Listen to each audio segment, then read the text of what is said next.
केड़ा पढ़ना केड़ा नंबर 46 46 जी।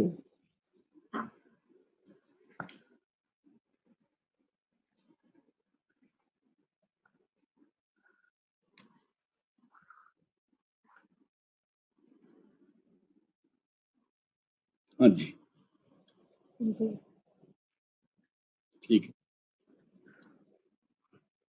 अरे बोलने दो। हाँ जी जी अंकल जी। तस्बी फेरी दिल ना फेरिया की लेना इस पढ़ के हूँ हाँ फिर पढ़िया इल्म अदब ना सिखिया की लेना तिस पढ़ के हूँ। तस्बीह फिर पढ़ दो जी। तस्बी फेरी दिल ना फिरिया की लेना इस पढ़ के हूँ। तस्बीह कहते हैं माला को, कहते हैं तस्बीह तो फेर रही, वो जैसे पहले कल बयान किया था, जो माला हाथ पे चलती रहती है, उंगलियां भी चलती रहती हैं, माला भी घूमती रहती है, ध्यान कहीं और रहता है। माला वो मन का तो कर में फिरे, मनुआ दे दिस चाला है, इसलिए कहते हैं तस्बीह फेरी दिल ना फिरिया। तस्बीह को चक्कर लगा लिया, वो जो दिल था ना वो दुनिया की तरफ ही रहा, वो दुनिया की तरफ से हटा नहीं। वो माला जपते जपते भी ना ख्याल आया वो काम करना था, ये करना था, वो इधर जाना था, उधर जाना था, या जो कुछ भी है दुनिया के जितने चबेड़े हैं, वो जिस वक्त तस्बीह फेरने लगते हैं तो वो सारे इकट्ठे हो जाते हैं। क्योंकि जिस वक्त सिमरन का ध्यान आता है ना, तो सिमरन में क्या होता है, सिमरन में क्या होता है कि कंसंट्रेशन बनने लगती है। जब भी इनिशियल कंसंट्रेशन बनती है, एकाग्रता बनती है, तो दुनिया के जितने ख्याल भूले भाले थे सारे आ जाते हैं। यहाँ तक कि अगर हमने हमारी चाबियां गवाच गई हो ना, तो सिमरन में बैठ जाओ आराम से, तो पता लग जाएगा चाबियां कहाँ रखी थी, जो सारी वो इकट्ठा हो जाता है। और उसका फायदा दुनिया वाले जो है ना वो नहीं उठा सकते, क्योंकि सिमरन पूरे गुरु ने दिया हुआ है। उस सिमरन करने से जब रूह एकाग्र होती है, तो उसकी पुल जो है, उसकी जो खींच है ना सुरत को, वो ऊपर की तरफ जाती है। और जब पूरा गुरु नहीं है तो वो फिर क्या होता है कि वो जो सिमरन कर रहे हैं ना, तो वो नीचे की तरफ भी जाती है, दुनिया की तरफ आती है। इसे तस्बीह फेरी दिल ना फिरिया, दिल पर तो असर पड़ा नहीं, की लेना इस पढ़ के कि वो, इससे तस्बीह को पकड़ने से क्या फायदा हुआ आगे।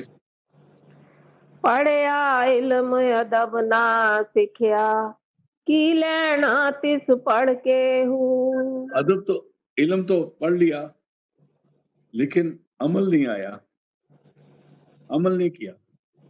पढ़ के सारे शेर शायरी पढ़ ले, जैसे लोग पढ़ते हैं ना, और फरीद साहब के शेर पढ़ते हैं, कबीर के पढ़ते हैं, और कईयों के पढ़ते हैं, उसके बाद उसके मैंने करने लगते हैं, सारा कुछ करते हैं, लेकिन उनको पता नहीं लगता कि इसका मतलब क्या है। इसलिए बढ़िया इल्म अदब ना सीखा, इल्म पढ़ के उस पर चलना जो उसको नहीं आया, पढ़िया तो उसी गुणिया नहीं होया, की लेना इस पढ़ के, ऐसे इल्म को पढ़ने का क्या फायदा हो गया, जिससे दिमाग खराब होगा, दुनिया की तरफ जाएगा। जैसे कि पहलवान होते हैं ना, वो अपनी सेहत बड़ी अच्छी बनाते हैं, तो उनको यही होता है कि दूसरे पहलवान को गिराना बस। वास्तव में क्या था कि अपने आप को उठाना था, दूसरों को भी उठाना था। हम अपने आप को उठाने का इतना नहीं सोचते जितना दूसरों को गिराने का सोचते हैं। हाँ जी। चिल्ला कटिया कुछ ना खटिया की लिया चिल्ला वड़ के हूँ। चिल्ला कहते हैं 40 दिन का कोई वो कर लेते हैं, चलिया उसको बोलते हैं कि मैंने 40 दिन यहाँ जाके मत्था टेकना है, यहाँ कहीं 40 दिन हमने पैदल जाना है, नंगे नंगे पांव जाना है, 40 दिन हमने ये काम करना है, तो यहाँ कोई जंगलों में 40 दिन रहना है, यहाँ कोई पानी में खड़े होना है, या किस तरह करना है। ये जितनी कष्ट है ना चलिए वाला है, ये सारे शरीर को होते हैं। तो कहते हैं जो लाइन को मारते रहो, सांप तो निकल गया। शरीर को कष्ट दे रहे हैं, मन पर कोई असर नहीं होता। इसलिए चलिया कटिया, कुछ ना खटिया, की लेना चिल्ले वड़ के हो। इसे चलिए करने का क्या फायदा हुआ? हाँ जी। जाग बिना दूध जमदे नाही, लाल होमन कड़ कड़ के हूँ। हाँ, पहले वाला चिल्ला कटिया। चिल्ला कटिया कुछ ना खटिया, कीलिया चिल्ले वड़ के हूँ। जाग बिना दूध जमदे नाही, लाल होमन कड़ कड़ के हूँ। दूध दूध को कई दफा ना वो रख देते हैं, जो पाथियों की आग होती है ना, उपले की आग होती है, उस पर उसको कढ़ाई में रख देते हैं। आमतौर पर मिट्टी की होती थी पहले, उसमें रख देते हैं, तो दूध आराम से करता रहता है। तो दूध में मलाई भी आ जाती है, कड़ के लाल हो जाता है, कम भी होने लगता है। कहते हैं, अगर उसको जाग ना लगे ना, तो उसका दही भी नहीं बनेगा, तो मक्खन भी नहीं निकलेगा, तो घ्यो भी नहीं बनेगा। वो कड़ के खत्म तो हो जाएगा।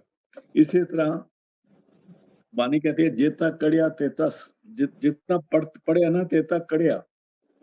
पढ़ना या पढ़ना एक ही तरह है। ज़्यादा पढ़ोगे तो अभी कढ़ोगे, ज़्यादा कढ़ोगे तब भी पढ़ोगे।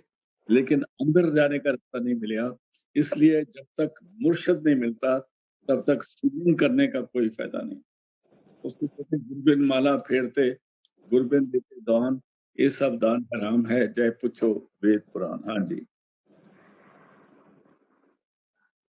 साबत सिदक कदम अगेरे, आई रब लभीवे हूँ। कहते हैं साबत सिदक।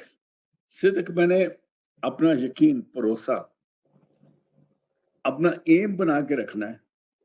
एम से नहीं हटना, नियम से नहीं हटना। एक नियम होता है, एक एम होता है। नियम का मतलब हमने ये ज़रूर करना है, एम का मतलब हमने कहाँ पर पहुँचना है। वो निशाना सामने रखना है। इसलिए मज़बूत इरादा, तो कदम जो है उसको आगे-आगे रखना है। पीछे की तरफ कदम नहीं करना। यहाँ पर आगे कदम और पीछे कदम का क्या मतलब है? पीछे कदम का मतलब है कि जिस वक़्त,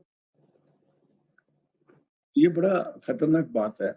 जिस वक़्त एक अभ्यासी भजन सिमरन में बैठता है ना, अगर तो उसका ध्यान अंदर जुड़े आगे की तरफ जाए, जिसको महाराज जी कहते हैं गौर से देखो उस अंधेरे को जो दो बहुमत के सेंटर में है। अगर हम उस तरफ ध्यान चलेगा तो हमारी प्रोग्रेस होगी, और अगर थोड़ा भी दुनिया की तरफ ध्यान दिया तो इतने जोर से गिरेगा इंसान कि आने वाले 4-6 दिन और भजन नहीं करेगा। क्योंकि कंसंट्रेशन तो बनी हुई है ना, एकाग्रता बनी हुई है, वो दुनिया की तरफ चली गई। जो भजन करना सी वो तो हुआ नहीं, वो दूसरी तरफ चला गया। इसी के कदम को आगे ही रखना है, पीछे तरफ मुड़ के नहीं देखना, फिर दुनिया को याद नहीं करना। सिमरन करते-करते कितनी प्रोग्रेस हो गई है, उसको भी नहीं देखना, सामने देखते रहो। जैसे एक आदमी ने दिल्ली से अमृतसर जाना है, तो वो अपनी गाड़ी में बैठ गया, तो वो सड़क पे गिनता रहता है, अभी अमृतसर कितना दूर रह गया, अभी अभी 400 किलोमीटर है, अभी 300 कुछ आ गया, अभी 360 आ गया, अभी 350 आ गया। अगर वो माइलस्टोन गिनता रहेगा ना, तो अमृतसर नहीं पहुंचेगा, फिर वो इसी गिनती में रह जाएगा। उसको अपना ध्यान उधर रखना है, ये माइलस्टोन आते रहेंगे, जाते रहेंगे, आते रहेंगे, जाते रहेंगे, इनको फिक्र मत करो। इसलिए अपनी मैं कितनी प्रोग्रेस करी है, कहाँ जाना है, उस तरफ मत देखो। ये देखो कि और आगे क्या है, और आगे क्या है, और आगे क्या है। जैसे महाराज जी कहते हैं, जैसे बच्चा देखता रहता है टिकटिकी लगा के, इस तरह से यहाँ मतलब ये है कि भजन बताने का तरीका बता रहे हैं। सादत साबत सिकत सिदक के कदम अगेरे ताई रब लबीबे हूँ, तभी परमात्मा का वो लभता है, मिलता है, मतलब अंदर रास्ता मिलने लगता है। आगे साबत सिदक कदम अगेरे, ताई रब लभीवे हूँ। लू लू दे विच जिक्र अल्लाह दा, हरदम पिया पढ़ीवे हूँ। अपने यहाँ पर लूणों दे विच जिक्र अल्लाह दा। एक जगह बानी में आता है 24वीं अष्टपदी है सुखमनी साहब की। साथ साथ सिमरो गोबिंद, मन अंतर की उतरे चिंद, चिंता की तरफ से हट के सिमरन करते रहना। अगर हम सिमरन में लगे रहेंगे और अपना ध्यान बिल्कुल कंसंट्रेशन करेंगे तो ताई हरदम प्याल पड़ी हुए हूँ और सिमरन को नहीं छोड़ना है। ध्यान ध्यान और सिमरन दोनों को कंबाइन करना है। हाँ जी। आबत सिदक कदम अगेरे ताई रब लभीवे हूँ लूलू दे विच जिक्र अल्लाह दा हरदम पिया पड़ीवे हाँ, ठीक कर दो दवाई पे। क्या हो गया? आनी जाहर बातन ऐन अयानी हू पिया सुनी वे हू ज़ाहर बातन दो लफ्ज आए हैं। ज़ाहर का मतलब सामने, बाहर, बाहर का हिस्सा। बातन का मतलब जब वो ध्यान में बैठते हैं तो अंदर का हिस्सा। ज़ाहर मैंने बाहर, बातन मैंने अंदर। ऐन यानी उस वक्त, जिस वक्त यहाँ पर बिल्कुल एग्जैक्टली भजन का तरीका बताया हुआ है। ज़ाहर बातन ऐन यानी का मतलब है कि इनोसेंट हो जाओ, दुनिया को भूल जाओ। यानी हो जाओ दुनिया में। यानी मतलब इनोसेंट हो जाओ। पंजाबी का मतलब यानी बचपना, जिसको कुछ नहीं पता। जैसे एक बच्चा है सामने देखता रहा, उसको कुछ नहीं पता पीछे क्या क्या होता है। छोटे बच्चे है ना, सामने देख रहे हैं, उनको ये भी नहीं पता उन्होंने नीचे पीछे गंद कर दिया, क्या कर दिया, कुछ नहीं पता लगता। ज़ाहिर बातन ऐन यानी बिल्कुल इनोसेंट हो जाओ। यहाँ पर महाराज ये कहते हैं कि जब तक हम भजन नहीं बैठते तब तक हमें अपनी मदद करनी पड़ेगी। वो कहते हैं God help those who help themselves. और जिस वक़्त हम भजन बैठ गए हैं, अपना ख्याल कंसंट्रेशन होने लगा है, फिर सिर्फ सिमरन और ध्यान की तरफ ख्याल करना है और ये भूल जाओ, फिर हमने कुछ नहीं करना, फिर तो रब ही करेगा। कहते हैं इसलिए अगर यानी नहीं होंगे, समझदार रहेंगे तो तब हमारा जो शब्द चालू हुआ है वो भी बंद हो जाएगा, अंदर जो सामने नज़ारा कोई आ रहा है वो भी हट जाएगा। अगर हम सोचने लगेंगे किसी के बारे में या ये देखेंगे कि ये शब्द आवाज़ ठीक है या ये देखेंगे कि ये आगे जो रास्ता मैं जा रहा हूँ वो ठीक है, लाइट के कितनी है, कहाँ की है। जब अक्ल का इस्तेमाल करेंगे तो हम नीचे आ जाएँगे। क्योंकि जिस वक़्त ध्यान अंदर जुड़ता है, उस वक़्त ध्यान अंदर लगने में उस वक़्त अकल नीचे रह जाती है। 2 चीज़ें ऊपर जाती हैं, एक आत्मा, एक मन। बुद्धि ऊपर नहीं जाती। अगर बुद्धि का इस्तेमाल करेंगे तो नीचे आना पड़ेगा। तो इसका मतलब ज़ाहिर बातन ऐन यानी खूब रुपया सुनेवे हूँ और शब्द को सुनते जाओ। जो भी शब्द आ रहा है उसमें ध्यान देना। बस आगे। जाहर बातन ऐन यानी हू पिया सुनी वे हू नाम फकीर तिना दा बाहू कबर जिना दी जीवे हूँ इस शरीर को कब्र कहा गया है। फकीर का मतलब है उनका ध्यान अंदर लग गया, वो सिमरन में आ गए, ध्यान में आ गए, शब्द के साथ जुड़ गए, लेकिन शरीर उनका जिंदा है अभी, इसलिए वो फकीर है, वो परमात्मा के दरवेश हैं, उसके दरवाजे के मंगते हैं। हाँ जी। साबत इश्क तिना ने लद्दा त्रट्टी चौड़ जै कीती हूँ पंजाबी का लफ्ज है जिस वक्त सब कुछ लुट जाता है ना, या कोई बंदा ऐसे है जो जाके बाहर जाके बिजनेस से सारा पैसा करके कुछ भी नहीं बचा, उसको खत्म हो गया, उसको बोला त्रट्टी चौड़। पंजाबी में इस तरह त्रट्टी चौड़ कर देती है, पंजाबी का लफ्ज है, मतलब बिल्कुल कोई चुग्गा चेड़ा सब कुछ खत्म हो गया। यहाँ पर महाराज जी कहते हैं कि जिस वक्त आप भजन बैठो तो ऐ सोचो कि असि दुनिया लिए मर गया, दुनिया साडे लिए मर गई। दुनिया साडे ਲਈ ਮਰ ਗਈ ਤੇ ਅਸੀਂ ਤਰੱਟੀ ਚੌੜ ਹੋ ਗਏ ਨਾ। ਸਾਡਾ ਕੁਝ ਵੀ ਨਹੀਂ ਰਿਹਾ। ਨਾ ਸਾਡਾ ਬੈਂਕ, ਨਾ ਬੈਂਕ बैलेंस, ना घर, ना बार, ना बाल, ना बच्चे।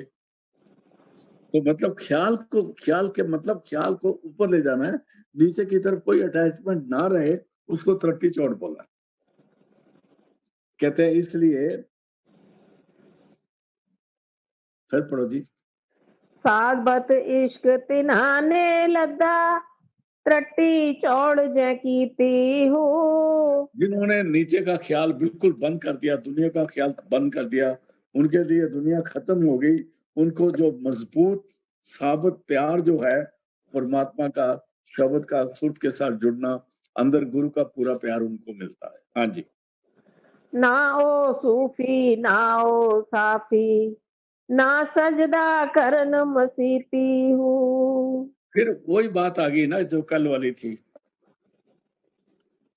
जिस वक्त इतना ख्याल हो जाएगा, फिर जिसको मांगना वो भी अंदर बैठा, जिसने मांगना वो भी अंदर बैठा, जिसने देना वो भी वही है। हमने बाहर गुरुद्वारे मंदिर जाके भी जो मांगते हैं वो भी तो परमात्मा ने देना। अभी परमात्मा अंदर बैठ गया और हम उसके साथ जुड़ गए हैं। इसलिए जब वो अंदर जुड़ गया है, ना वो सूफी, वो ना सूफियों में आता है, ना वो साफी। साफी कहते हैं ज़ाहिद नु परहेज़गार नु, जो कहते हैं हम ये नहीं करते, हम वो नहीं करते। जैसे वो दाढ़ी बिचों कट ली, उत्थों रख ली, मौलवी बन गए। हम ये नहीं करते, हम वैसे करते हैं, हम झटका नहीं खाते, हम हलाल खाते हैं, हम ये करते हैं, वो करते हैं। ये सब जो साफ़िया सूफियों की बातें हैं। और दुनिया में जो कुछ भी बाहर की चीज़ें हैं, जिनसे परहेज़ करना है, वो बड़े अपने आप को पवित्र समझते हैं। कहते हैं वो दुनिया की तरफ से उनको ये भूल ही जाता है कि पवित्रता क्या है, तो अपवित्रता क्या है। जिसको अभी तक ये याद है कि पवित्रता क्या है, अपवित्रता क्या है, वो भजन नहीं बैठा। उसको अच्छे और बुरे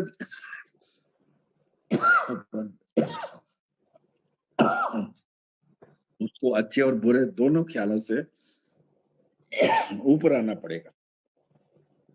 अगर वो सोचे कि ये पाप है, ये पुण्य है, ये करना है, ये नहीं करना है, इसका मतलब आगे अभी वो अक्ल के दायरे में है। जब तक वो आदमी अक्ल के दायरे में है,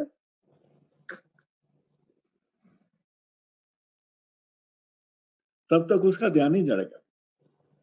जब ध्यान लग गया तो अक्ल से डिस्कनेक्ट हो गया वो।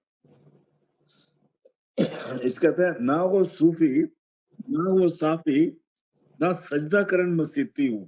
फिर वो मस्जिदों में नहीं जाते। फिर मंदिरों, मस्जिदों, धर्म स्थानों पे मत्थे टेकने नहीं जाते। सच्चाई बात ये है, अगर ख्याल जुड़ गया ना, तो वो बसों में बुक टिकट करा के बसों में भी अपना दिमाग खराब नहीं करते। हर जगह पर उनको बेरहमी बार मिलेगी। घर में बैठा है, सारा कुछ तो कर है। ये बात वाणी में आती है सुहागन के बारे में। सुहागन उसको कहते हैं, जो अपने घर में बैठी है। उसको पता है कि मेरा पति घर में आएगा, जाएगा कहाँ? अगर बाहर खे भी खाएगा तो खा ले, है तो मेरा ही है ना। आएगा तो इधर ही। इसको कहते हैं पंजाबी में कहते हैं मुड़ किड़ के जड़ी खोती है वो बोड़ थले ही आएगी ना। इसलिए घबराने की बात नहीं है। वो हमारा अंदर में बैठा है, बाहर उसको ढूँढते हैं। और जो सुहागन नहीं है, वो फिर मार्केटिंग करना है, शॉपिंग करना, इधर करना, उधर करना, पैसे खर्च करना, गाड़ियों में घूमना, ये करेगी। और सारा दिन घूमने के बाद जब घर में आएगी फिर अकल्ली की कल्ली। इसलिए जो सत्संगी है, जो गुरु का प्यारा है, जो भजन करने वाला है, उसको अपना ख्याल मैक्सिमम सोचना चाहिए कि मेरा ख्याल अंदर जुड़े और उस रास्ते को जहाँ पर ध्यान और सिमरन इकट्ठे हो जाते हैं और बाहर दुनिया जो खत्म हो जाती है उधर पे आ जाए, तो उसका काम बनेगा। इसको दोबारा पढ़ दो जी। साबत इश्क तिन्हाने लद्दा त्रट्टी चौड़ जै कीती हूँ। ना ओ सूफी ना ओ साफी ना सजदा करन मसीती वो हूँ। मसीह पे ना मत्थे नहीं टेकते। जैसे कभी उठे, कभी बैठे, कभी लेटे, कभी कुछ हुआ, कभी कोटे हो गया, कभी कैसे हो गया, वो ये सारा ड्रामा नहीं करते वो। हाँ जी। खालिस नील पुराणे उत्ते न चढ़दा रंग मजीठी हूँ। नील कहते हैं नीले कपड़े को।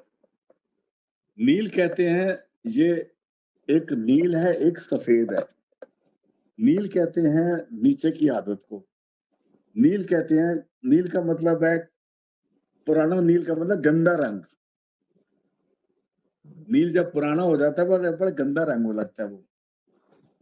अच्छा, इसलिए कहते हैं खालिस नील पुराने उत्ते, जिस पर नीले रंग दुनिया का रंग चढ़ा हुआ है और वो भी पुराना हो गया है। उसको उसको कहते हैं हार्ड माउथ हॉर्स। पुराने घोड़े जो होते हैं ना, लगाम लगाते हैं घोड़े के मुंह के अंदर, आप सबको पता है। जो लगाम है वो जबान के नीचे रखी जाती है, एक हिस्सा जबान के नीचे आता है और घोड़े को फिर जिधर करते हैं वो खींचता है। राइट को करेंगे दाने जाएगा, लेफ्ट को करेंगे बाएं जाएगा। और जिस घोड़े को लगाम बार बार दी जाए, फिर उसके जुबान के नीचे मोटा मांस आ जाता है, फिर वो लगाम की बोली नहीं समझता। जैसे बैल के ऊपर वो हल डालते हैं ना, हल चलाने के लिए, तो उसके इधर बहुत मोटा सारा हो जाता है। इसी तरह लगाम वो हो जाता है। और इसी तरह जो थानेदारी करने लग जाते हैं ना, जो अभी नाम नहीं लिया और बस चौधरी बन गए, और जो वैसे भी या खानदानी चौधरी हैं, जो कि अमीरों के बेटे हैं, तो ये सारे जितने, इनको कहते हैं, इनके अंदर नीला रंग, दुनिया का गंदा रंग चढ़ा हुआ है। ऐसे ही वो सत्संगी हैं जो पुराने हो चुके हैं, लेकिन अभी तक उनका ध्यान जो है ना ये है कि अगर हम आश्रम में हैं तो यहाँ से कौन सा फायदा उठाना। मतलब उनका जिसने माला तो फेरी मन नहीं फिरा, उनको कहते हैं खालिस नीर पुराने उत्ते, जिस पर ये दुनिया का नीला गंदा रंग चढ़ा हुआ है। न चढ़दा रंग मजीठी हूँ, उस पर आत्मा के नाम का पक्का रंग नहीं चढ़ता। उसको नील से रंग धोना पड़ेगा, उतारना पड़ेगा। अगर नहीं उतरता, वो कपड़ा ही फेंकना पड़ता है, नया सिलाना पड़ता है, मतलब दूसरा जन्म लेना पड़ेगा। अगर नील इतना गंदा हो गया है और कुछ नहीं होना, तो फिर वो कपड़ा फाड़ के फेंकना पड़ेगा, नया सिलाना पड़ेगा। कपड़ा फेंकने तो नया सिलाने का मतलब है नया जन्म लेना पड़ेगा, पक्की बात है। इसलिए खालिस नील पुराने उत्ते न चढ़दा रंग मजीठी हो, उस पर पक्का रंग नहीं चढ़ता। आगे खालिस नील पुराणे उत्ते न चढ़दा रंग मजीठी हूँ। काजी आन शरावल बाहू इश्क नमाज न नीति हूँ।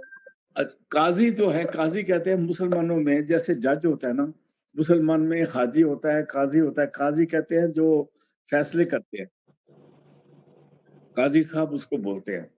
वो जजमेंट करते हैं, फैसले करते हैं। वो मौलवी से भी ऊपर ही होता है। लेकिन जो काजी होते हैं, वो उनको शरअ आती है, कानून आते हैं। उनको ये पता है, जैसे हमारे आर्मी कहता है, जैसे हमारे कचहरी में होता है, आईपीसी होता है, क्रिमिनल कोड होता है, ये दफा वो दफा, इसकी ये सजा, उसकी ये सजा। तो काजियों को यही आता है। ना तो उनको कभी मेडिटेशन हुआ, ना कुछ हुआ। वो ड्रामे की नमाज पढ़ते हैं और पैसे लेके, वड्डियां खा के, लोगों से पैसे लेके गलत जजमेंट देते हैं। इसलिए काजी क्या करते हैं, ये बाबू साहब काजियों के, मुल्लाओं के, इन्होंने काफी रगड़ा है। तो काजी को बोलते हैं काजी आन शरा वल बाहू। काजी जो है वो बाकी शरा, शरीयत, कानून को ही देखते हैं, उनको इससे आगे कुछ नहीं नजर आता। कहते हैं काजी आन शरा वल बाहू इश्क नमाज ना नीति हूँ। इसलिए उनकी जो प्यार की नमाज है ना, वो उनकी पूरी होती नहीं, उस तरफ आता नहीं, उसकी उनको समझ ही नहीं। प्यार क्या होता है? उनको तो ये है सज़ा देनी है, सज़ा देनी है। लेकिन परमात्मा का जो राज़ है वो प्यार का है। देखो महाराज जी की बात बार-बार याद आती है संत कृपाल सिंह जी की। एक दफ़ा कोई ऐसा केस था, मैं देहरादून में था, महाराज जी भी थे, तो किसी को कोई पनिशमेंट देनी थी क्योंकि उसने बहुत सज़ा गलत कर दी थी। तो शाम को मैंने महाराज जी से बोला, मैं कहा महाराज जी फलाने आदमी ने ऐसा-ऐसा कीता है और उसके कल कोर्ट मार्शल करना पड़ेगा। तो महाराज जी मेरे को क्या बोलते हैं, अच्छा देखो कोई लिहाज़ हो सकता है तो कर देना।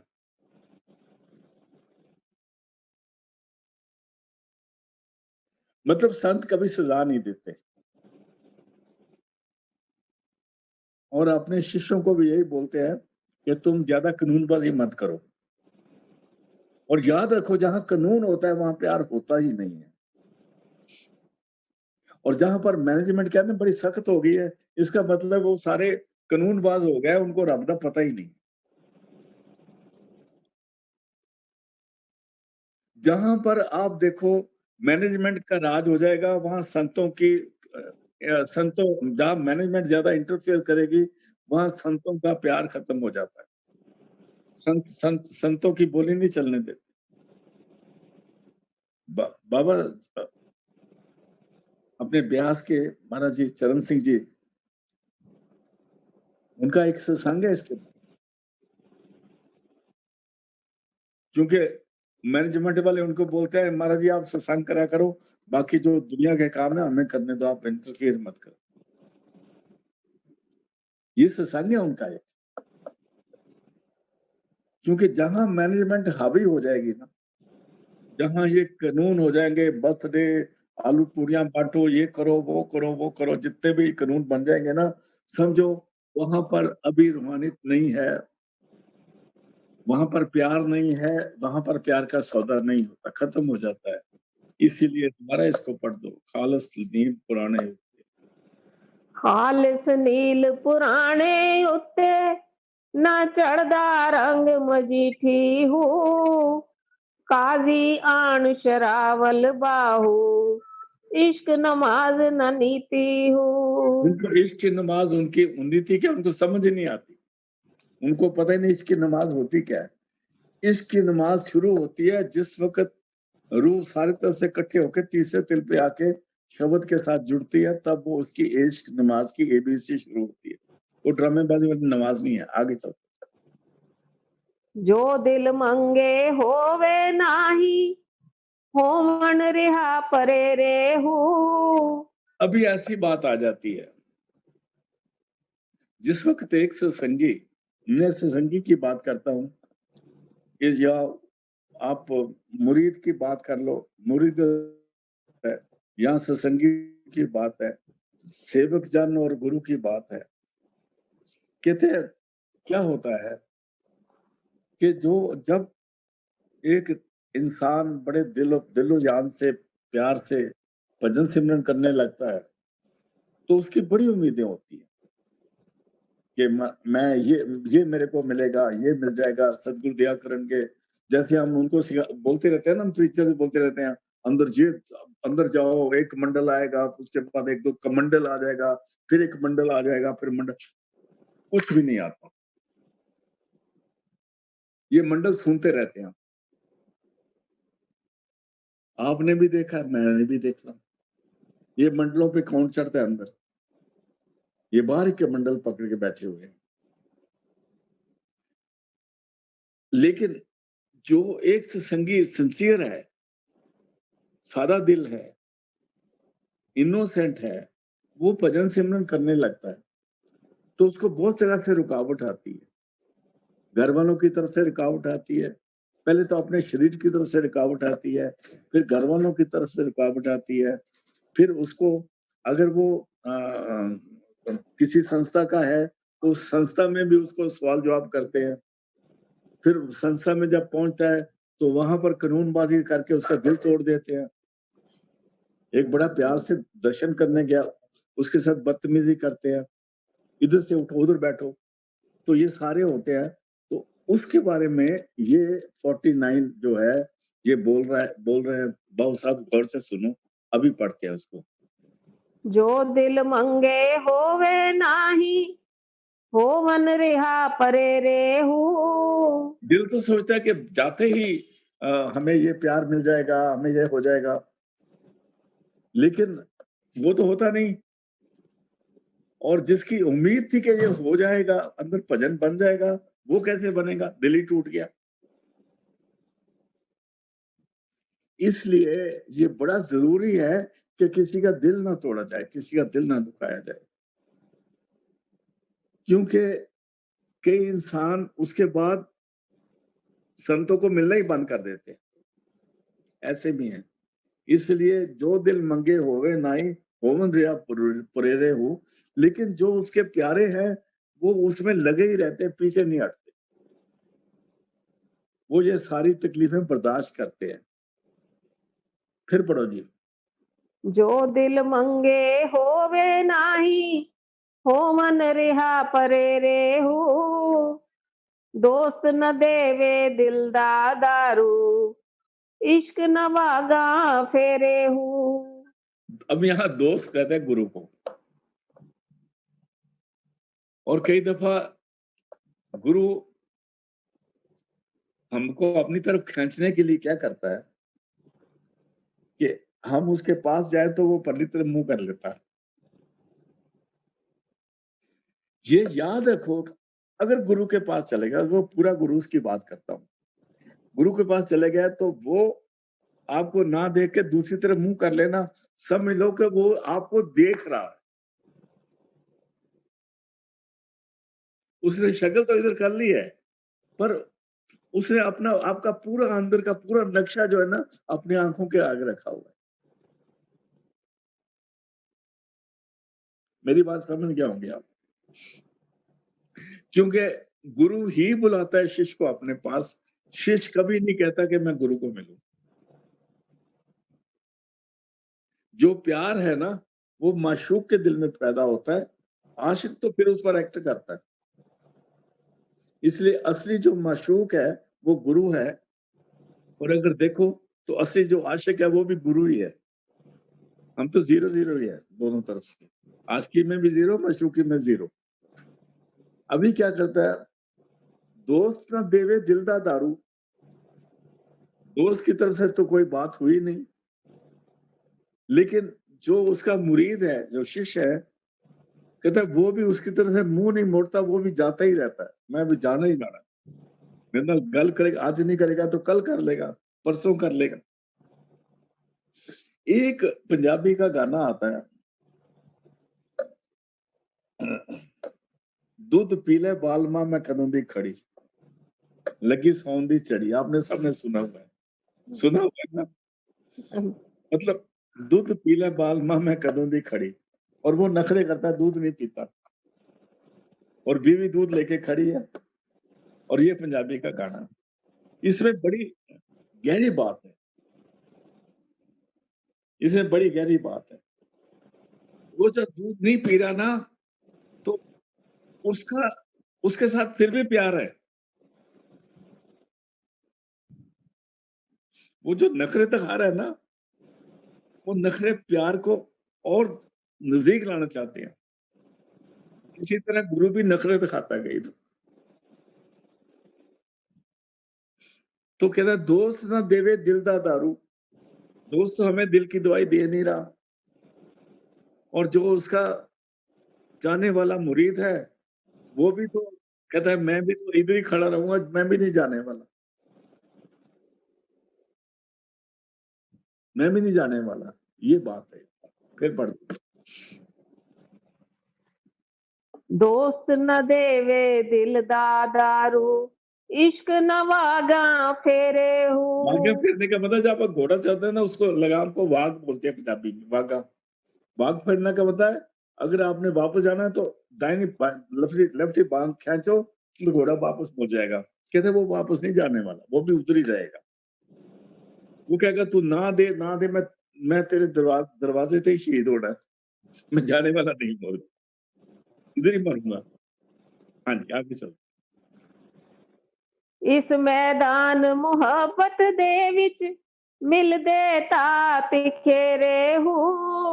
हाथ घेरे का मतलब होता है कि तकलीफें बहुत मिलती है।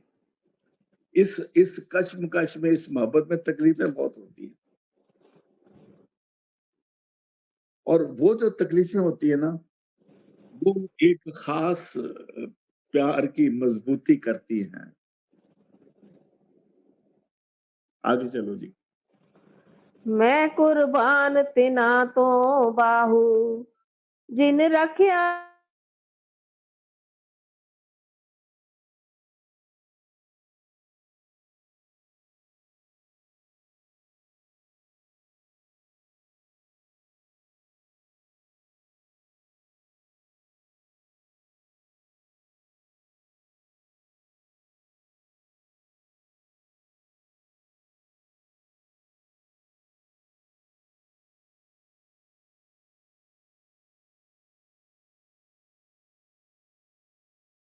के तैयार रखती है और बड़े प्यार से रिसीव करके उसको वो खाना खिलाती है। दूसरों को नहीं खिलाती, पहले उसको खिलाती है, जिसके साथ नाराज़ हुई। फिर उसको चूमती है, चाटती है, गले से लगाती है। गुरु भी यही करता है, पूरा गुरु यही करता है। उसका बहुत प्यार है।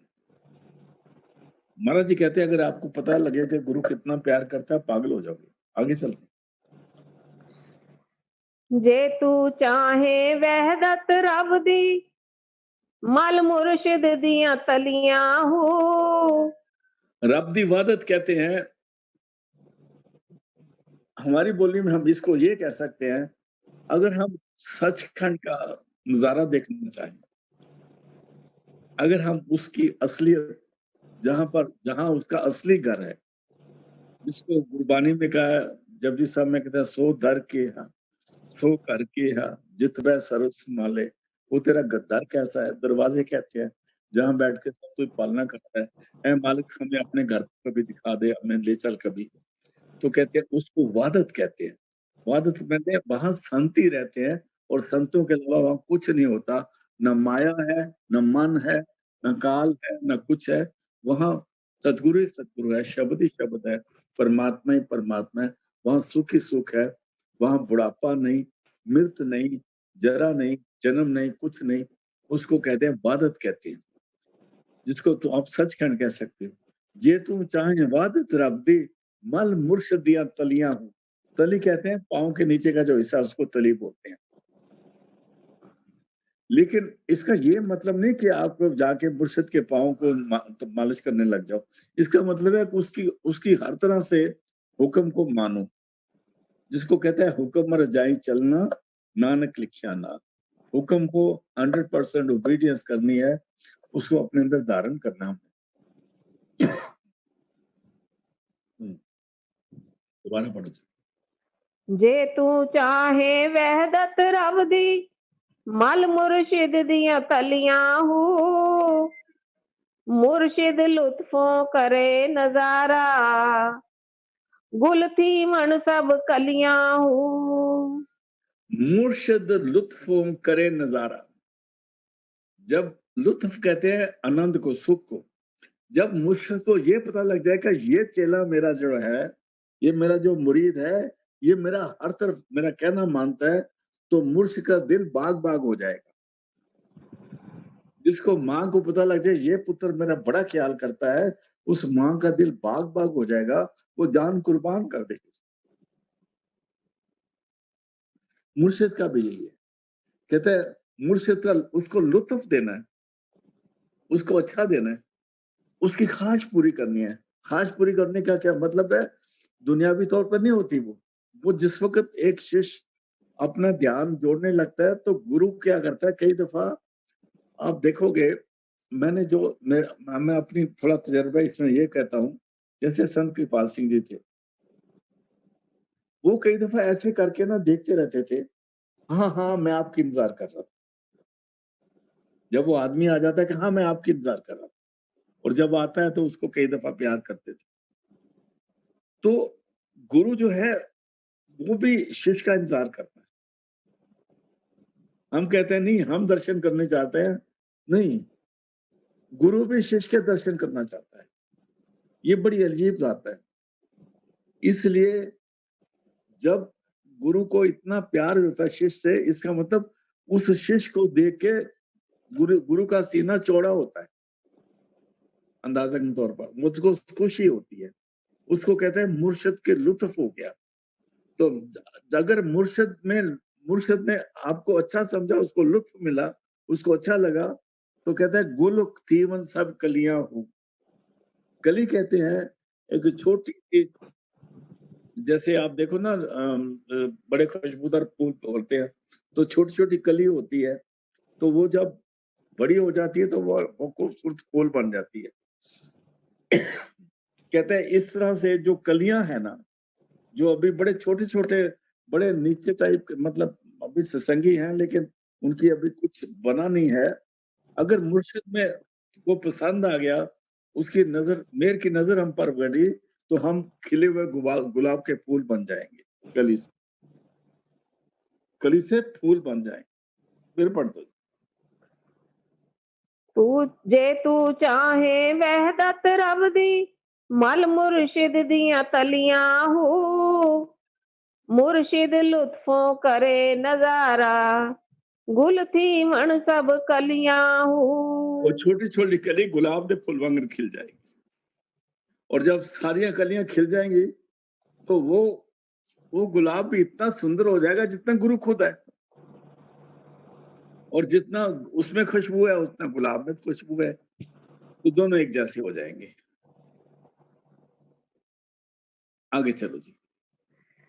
इन्ना विच एक लाला होसी, गुल नाजुक कुल फलियां हो। इन्हें विच एक लाला हो सी, ये जो आपने देखा नहीं होगा, मैंने खुद भी नहीं देखा, लेकिन फोटो में देख सकते हैं।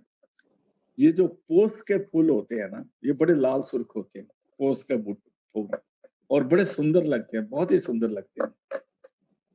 और उस फूल में इन्ना विच एक लाला होसी, जेड़ा एक जो एक फूल खिल जाता है ना, वो बड़ा लाल सुर्ख होता है।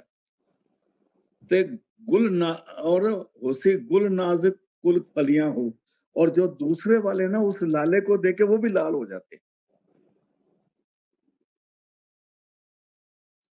खरबूजे को देखे खरबूजा रंग पकड़ लेता है।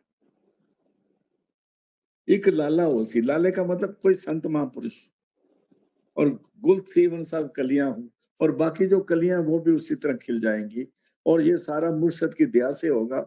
मुर्शद को खुश रखना, आजकल मुर्शद को लोग खुश रखने के लिए कोई पैसे देता है, कोई कार लेके आता है, कोई जन्मदिन पे लाखों रुपए खर्च कर देता है, कोई उनके बच्चों पर शादियों पे बड़े खर्च कर देते हैं। ये सारे ड्रामाबाजी हैं। अगर इससे मुर्शद खुश होता है तो वो मुर्शद नहीं है।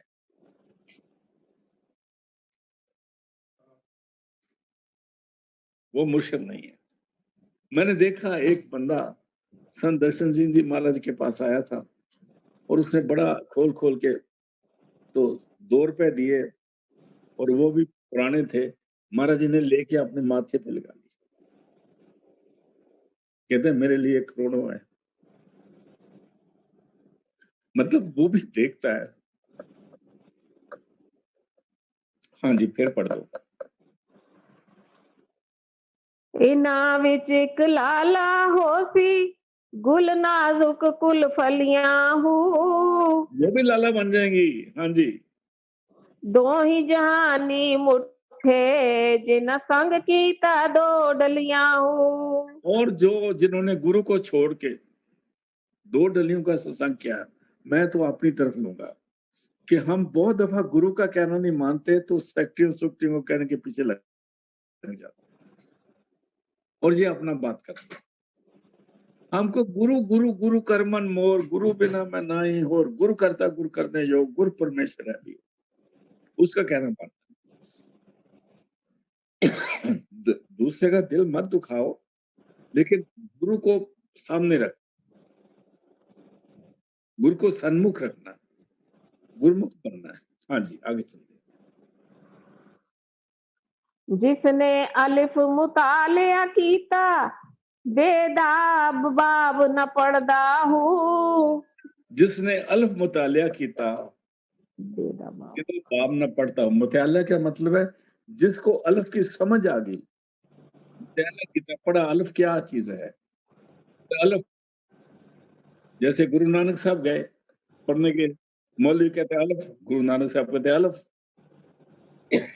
मौलवी कहता है बे, गुरु नानक साहब कहते हैं, अलिफ तो मैंने दसो पहले, फिर बे बोलूँगा। अभी मौलवी को कहा अलिफ के मैंने, गुरु नानक तो शब्द रूप थे। अलिफ का मतलब है अल्फ अल्लाह, एक खुदा, शब्द, वो परमात्मा। बे का मतलब बेया, बेया माने दूसरा। बाप कहते हैं चैप्टर को, अंग्रेजी में चैप्टर कहते हैं, हिंदी में पता नहीं क्या कहते हैं। हिंदी में क्या बोलते हैं चैप्टर को बहन जी?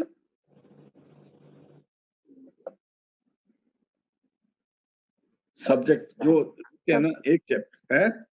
सब्जेक्ट हो गया। हाँ, सब्जेक्ट का नहीं, बाप बाप कहते हैं चैप्टर को। चैप्टर मैंने एक चैप्टर, दूसरा चैप्टर, तीसरा चैप्टर। लेसन। अलिफ समझ लिया ना, वो फिर बे की तरफ नहीं जाएगा। यहाँ मतलब ये नहीं कि वो आगे नहीं पढ़ेगा। जिसको अलिफ की समझ आ गई ना, एक परमात्मा की समझ आ गई, वो फिर उससे नीचे नहीं जाएगा। है अध्याय, चैप्टर को अध्याय कहते हैं। जिसने अलिफ का अध्याय पढ़ लिया वो बे के अध्याय पे नहीं जाएगा। बे का मतलब है सारी दुनिया, अलिफ एक सच है, दुनिया झूठ है। वो अलिफ की तरफ जिसने पढ़ लिया वो बे का अध्याय नहीं पढ़ेगा। जिसने अलिफ मुताला कीता बेदा बाब न पढ़ता हूँ, वो बे तरफ जाएगा नहीं। उसका मतलब बे के मतलब गिरना है, गिरावट है, दुनिया है, वो नाम की तरफ गिरा रहेगा। हाँ जी। जिसने अलिफ मुतालिया कीता बेदा बाब न पढ़दा हूँ, छोड़ सिफाती जिस लधे उस जाती, आमी दूर चकरदा हूँ। आमी कहते हैं जहालत को, बेवकूफी को। छोड़ सिफाती, सिफाती नाम है, जैसे राम है, वाहिगुरु है, सतनाम है, हरिओम शिवा है, ये जितने नाम जितने लिखने में आते हैं सारे सिफाती नाम। जाती नाम उसको कहते हैं जो लिखने पढ़ने में आता, जिसको शब्द कहते हैं, जो उस परमात्मा का असली रूप है, वो शब्द रूप है, वो उसका असली रूप है। तो वो जिसको अलिफ की समझ आ गई, फिर वो बाहर के नामों से परमात्मा का नाम नहीं लेता।